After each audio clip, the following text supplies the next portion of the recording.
Bonsoir YouTube. Alors je fais cette fois-ci une nouvelle vidéo, mais pas pour vous parler d'un film en particulier, mais pour vous parler d'une série télévisée. Je viens tout juste de finir la saison 2 d'une série qui est sortie très récemment en DVD, et je voulais vous donner mon opinion dessus, parce que j'ai des choses à dire après le visionnage, et j'enregistre ceci pour vous déballer ce que je pense, et voilà. Alors, pour vous expliquer, la série est une série adaptée d'un film horrifique. Donc c'est Une nuit en enfer. Alors, Une nuit en enfer, c'est une série télévisée que j'ai découvert l'année dernière, vraiment par surprise. En fait, c'est un peu la série qui est sortie de nulle part, je m'y attendais vraiment pas. Et j'étais dans un magasin et je suis tombé dessus et j'avais vraiment eu aucune information sur la sortie de cette série. Et c'est ce qui m'a surpris sur le moment, et du coup, sur le vif, j'ai acheté la saison 1, que j'ai dévoré en très peu de temps. Et très récemment, j'ai pris la saison 2, que j'ai aussi dévoré vraiment assez rapidement. Alors, pour vous expliquer, Une nuit en enfer, à la base, c'est un film sorti en 96, donc c'est un film de Quentin Tarantino et de Robert Rodriguez. Enfin, c'est plutôt du Robert Rodriguez. Et donc c'est un film qui était sorti, c'était l'un des premiers films, je crois même le premier film de Robert Rodriguez, alors que Tarantino sortait de son côté son film Reservoir Dogs. Et en fait, dans ce premier film, on a donc une brochette d'acteurs assez talentueux. On a Quentin Tarantino qui joue l'un des rôles principaux, et on avait avec lui George Clooney, Harvey Keitel, Danny Trejo, Salma Hayek, et j'en passe, vraiment beaucoup d'autres. Il y avait Tom Savini aussi, qui était assez connu dans le milieu. Donc c'est un film d'horreur qui se passe à la frontière du Mexique, si je me souviens bien. Pour vous expliquer le scénario, c'est une série où on suit deux frères, qui sont les frères Gecko. Donc on a le frère Seth et Richie Gecko. Et l'histoire, c'est que ces deux frères-là vont braquer une banque dans le Texas, si je me souviens bien, et ils vont partir avec une très grosse somme, et du coup ils vont être recherchés par toute la police du comté, et ils vont se planquer, enfin ils vont faire route jusqu'au Mexique pour aller se planquer dans un bar à la frontière, qui est en fait, plus le scénario va avancer, puis ils vont se rendre compte que ce bar est assez bizarre, et en fait tous les employés du bar sont des vampires. Et donc après c'était un genre de survival où pendant presque une heure on les voit essayer de survivre les uns après les autres avec de l'action non-stop, et c'était vraiment excellent. La première fois que j'avais visionné ce film, j'étais vraiment scotché, et les acteurs sont tous bons, que ce soit Tarantino, il est vraiment drôle en tant que le personnage de Richie, il joue le personnage le plus taré, je pense, du film, celui qui est comment, un peu psychopathe sur les bords, qui tue des gens sans raison, et c'est vraiment drôle dans son rôle. Tandis que George Clooney joue plutôt le frère sans d'esprit qui raisonne Richie, donc Quentin Tarantino, et qui essaie de contrôler son frère, sachant qu'il sait très bien que son frère pète des câbles à tout moment. Et donc ce film-là a eu du succès, il a eu un gros succès, c'est devenu une c'est devenu comment, un film culte dans le milieu. Et donc cette série télévisée, qu'est-ce que ça donne? Eh bien, la série télévisée, la saison 1, je l'ai vraiment dévorée très rapidement pour une grosse raison, c'est que la saison 1 retrace en fait en une dizaine d'épisodes, je crois de 45 minutes. Ça retrace vraiment les 1h30 du premier film. Parce qu'il y a eu plusieurs films, Une nuit en enfer, et je vais revenir dessus plus tard. Et du coup, en tant que fan, en fait, on reconnaît tous les moments du film, on reconnaît les scènes, et justement, on s'y retrouve, et ça faisait plaisir de revoir des moments du film, on sait comment ça va se finir pour la plupart. Et mais moi j'étais assez content de voir ça.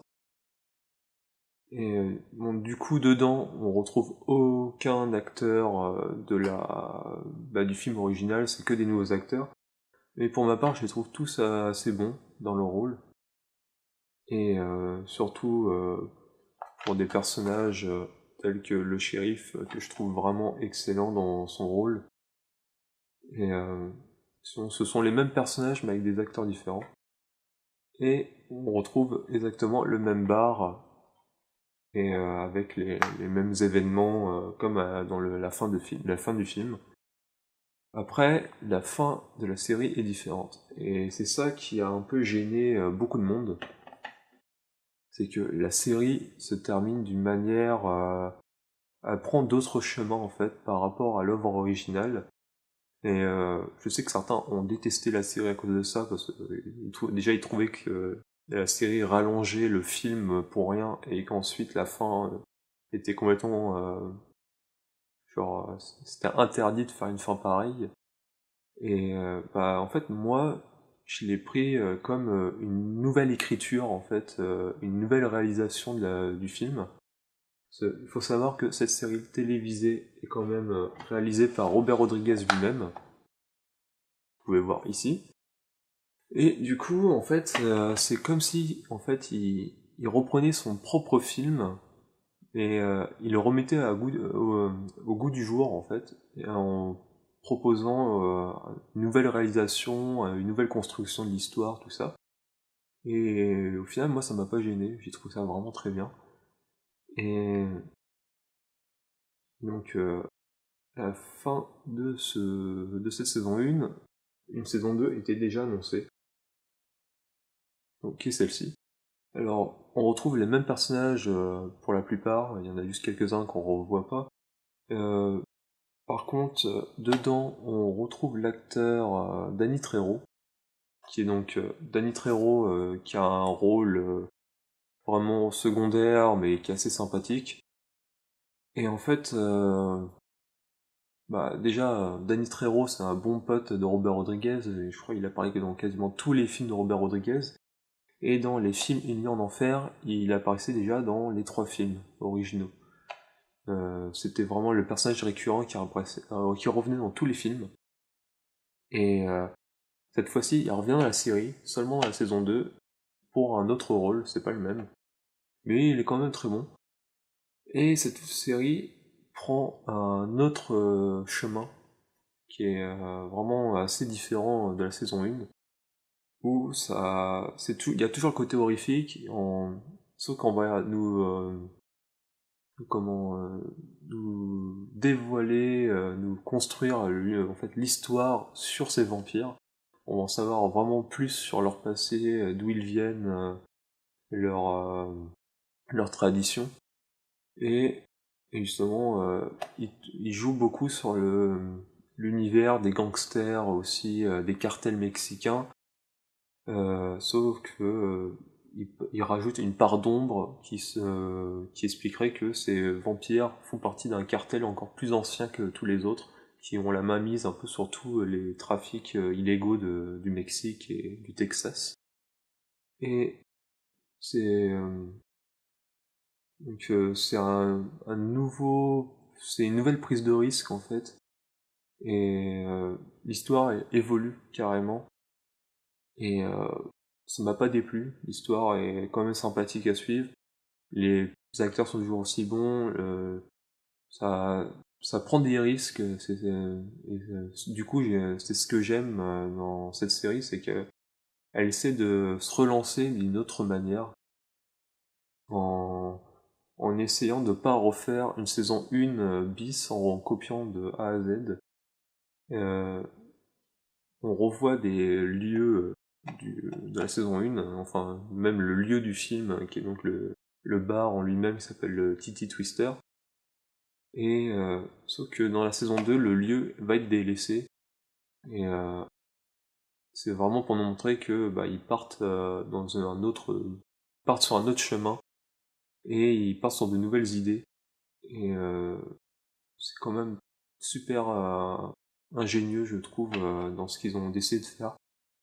Et Robert Rodriguez est quelqu'un qui sait apporter des idées sur ce qu'il fait et qui aime revoir son travail et l'améliorer au fil du temps.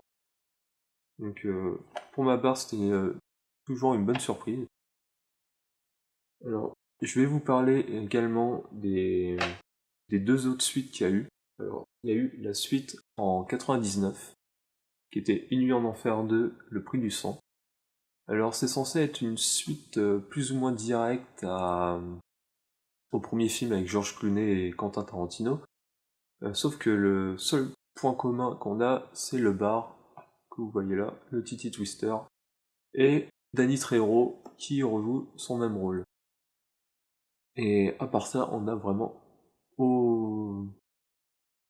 aucun lien avec le précédent film. On retrouve pas les acteurs principaux, on retrouve pas les mêmes personnages, vraiment y a rien d'autre. Et ce film est clairement en dessous de l'autre. C'est une histoire de braqueurs de banque qui vont être changés en vampires à cause du Titi Twister et qui vont essayer de braquer une nouvelle banque. Et le film est sympathique, mais il est clairement bof à certains moments.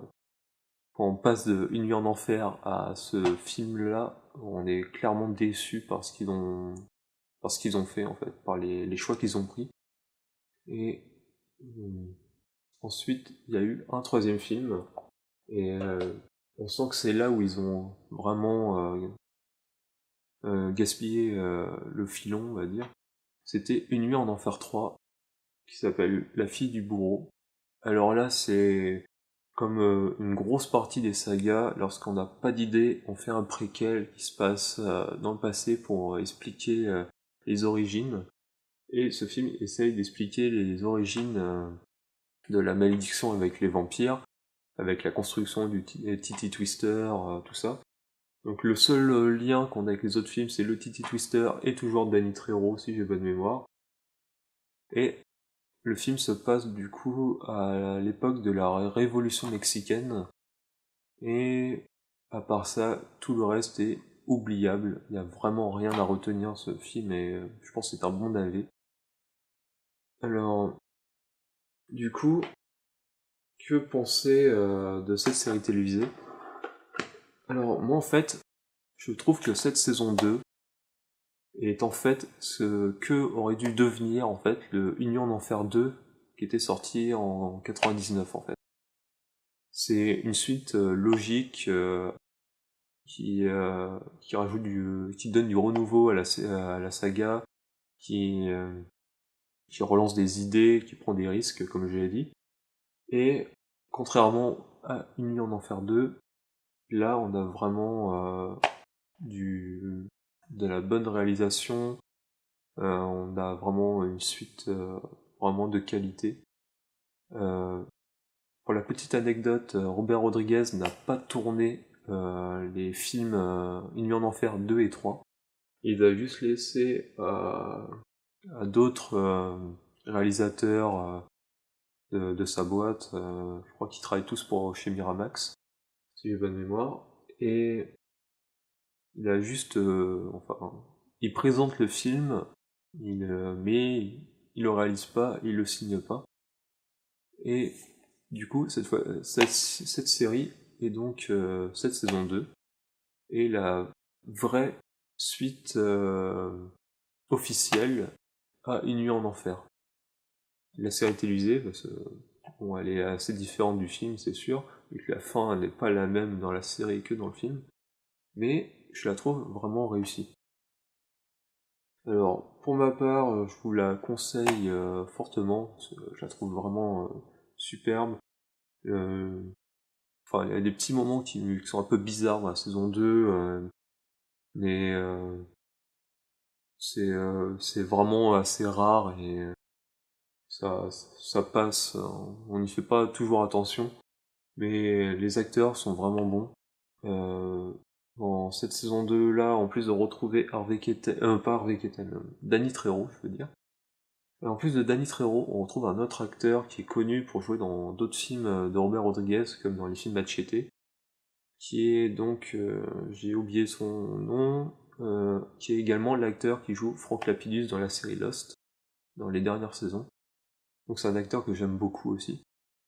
Et du coup, cette série est vraiment superbe.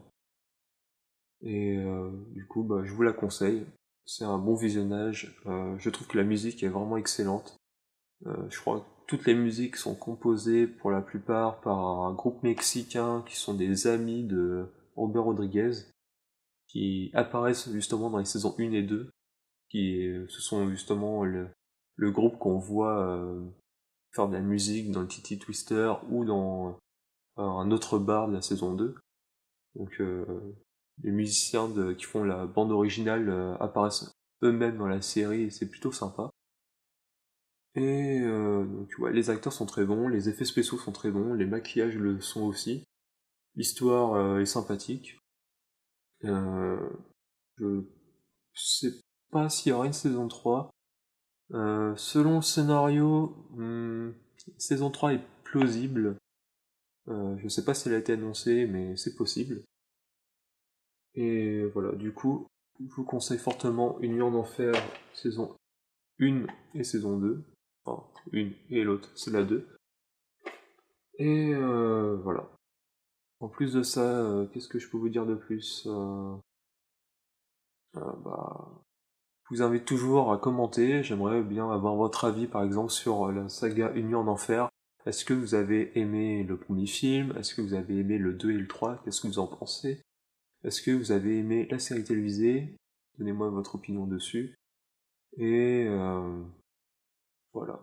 Tout simplement, après, laissez des commentaires sur l'émission, ce que vous pensez de ce nouveau type de vidéo. Est-ce que ça vous plaît ou non? Je comprendrai de toute façon. Et laissez toujours des likes ou partager, ça nous aide à continuer, à nous faire remarquer. C'est toujours sympa de se faire remarquer, enfin de se rendre compte qu'on travaille pas pour rien et qu'on est regardé, même si on est regardé par 20-30 personnes, c'est quand même très sympathique. Et voilà. Du coup, cette série actuellement, je lui mettrai combien sur 10? J'hésite. Je pense que je lui mettrai soit un 8, soit un 9 sur 10 pour combler les petites lacunes qu'il y a dans la saison 2. Mais pour ma part, j'en sors vraiment très satisfait. Donc j'espère que cette vidéo vous aura plu, que ça vous aura donné envie de regarder cette série. Et voilà. Du coup, je vous dis bonne nuit et à la prochaine.